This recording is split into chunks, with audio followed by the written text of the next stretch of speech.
Hey everyone, welcome back. Today we're tackling a classic dynamic programming problem, minimum score triangulation of a polygon.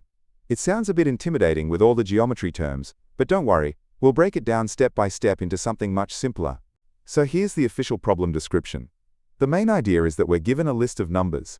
Each number represents a value at a vertex or corner of a polygon. Our job is to slice this polygon up into a set of triangles. Each way we slice it results in a total score, and we need to find the absolute minimum score we can get. First, let's quickly cover what polygon triangulation even means. Imagine a shape with n sides. Triangulation is just the process of drawing lines between its corners to divide the entire shape into triangles. A key rule is that these new lines can't cross each other. And a neat fact is that for any polygon with n vertices, you will always end up with exactly n-2 triangles. Now how do we get the score? This part is pretty straightforward. For every single triangle we create, its individual weight is just the product of the values at its three vertices. You just multiply the three numbers at its corners together. The total score for one whole triangulation is simply the sum of the weights of all the little triangles you've made.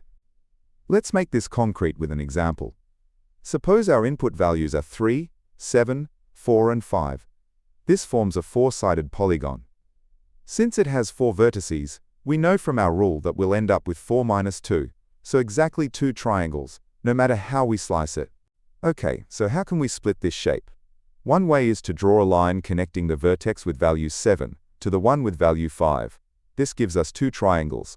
The first has vertices 3, 7 and 5. The second has vertices 7, 4 and 5. Let's go ahead and calculate the score for this choice.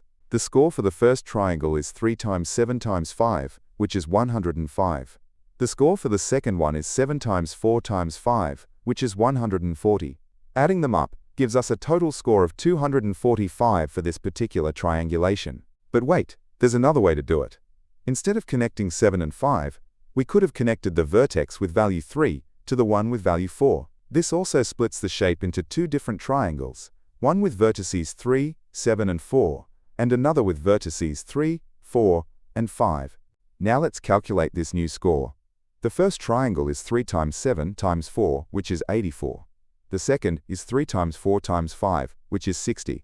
Adding these gives us a total of 144. Comparing the two possibilities, 144 is clearly smaller than 245. So, 144 is our minimum score, and the answer for this example. This example was simple, but imagine a polygon with 10 or even 20 sides. The number of ways you can slice it up explodes really fast. Trying every single possibility, what we call a brute force approach, would be way too slow for larger inputs.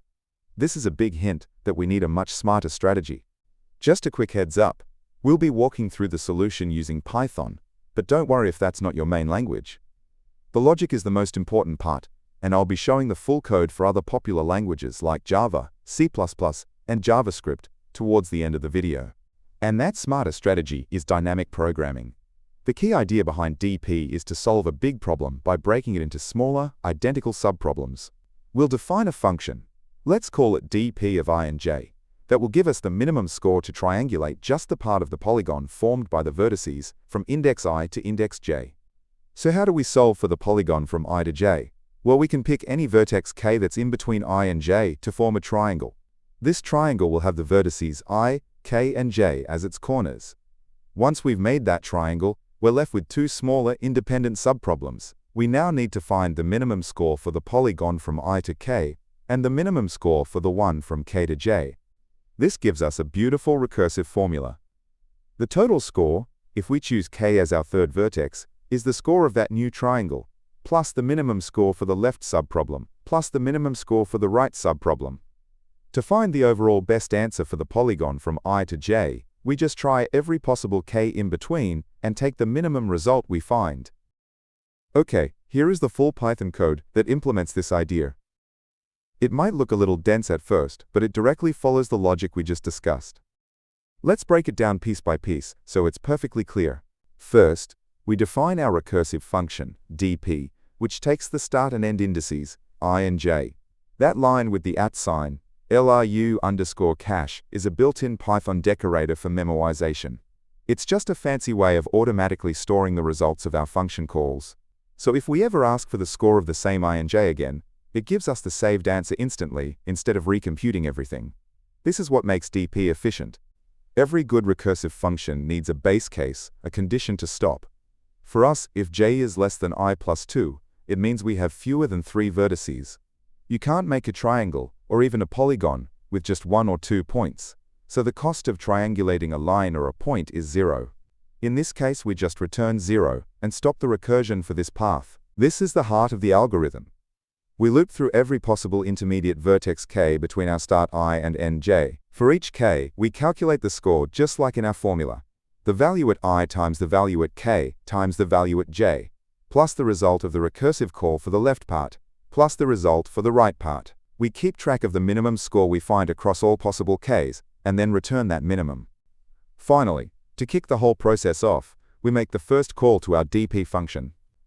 We ask it for the minimum score to triangulate the entire polygon, which runs from the very first vertex, at index 0, all the way to the last vertex. So how efficient is this? The time complexity is big O of n cubed. Why? Well, we have about n squared possible states for our DP function, representing all pairs of I and j. And for each of those states, we have a loop that runs up to n times to check for k, xl of die. That's n squared times n, giving us n cubed. For space, it's big O of n squared. This comes from our memoization table, which needs to store the answer for each of those n squared states. Alright, as promised, here is the full solution in Java. You can see it uses a two-dimensional array for the memoization table and a helper function to perform the recursion. Feel free to pause the video here to take a closer look at the implementation. Next up, here is the C++ version. This one shows an iterative or bottom-up approach instead of recursion. It fills out the DP table, starting from the smallest subproblems and building up to the final answer. The logic is the same, just structured differently. Go ahead and pause if you'd like to review the code. And finally, here is the solution in JavaScript. It uses a map for memoization, which is common in JavaScript, to store the computed scores. The core recursive logic remains exactly the same across all the recursive solutions. So to wrap up, this problem is a perfect example of dynamic programming. We identified that finding the best score for a large polygon depends on finding the best scores for the smaller polygons inside it. By trying every possible split point k and using memoization to store the results, we can efficiently find the global minimum score without redoing work. It's a powerful pattern you'll see in many other problems. If you enjoyed this problem and want to keep practicing, the learning doesn't have to stop here. I've organized all my video solutions into handy playlists. Whether you're looking to grind through more Leetcode easy, medium, or hard problems, or you want to master a specific topic like sliding window or dynamic programming, I've got a playlist for you. It's the perfect way to focus your study sessions. Go to the playlist tab and find a playlist that fits your goals. Also, if you're looking for even more Leetcode problems beyond the daily challenge, I've started a second channel called Leetcode Unlocked. It's where I'll be posting solutions to a ton of other problems. So if you're serious about your interview prep, be sure to check it out. The link is in the description below. Hope this Leetcode solution breakdown made sense. If it helped, give that like button a click, maybe subscribe for more, or drop a comment if you have questions. Make sure to turn on the notification bell so you know straight away when I upload a video, because I upload videos daily. This channel doesn't make any money from sponsorships or ads yet, so if you're feeling generous, there's always the Boba Fund. Keep coding and I'll catch you in the next one.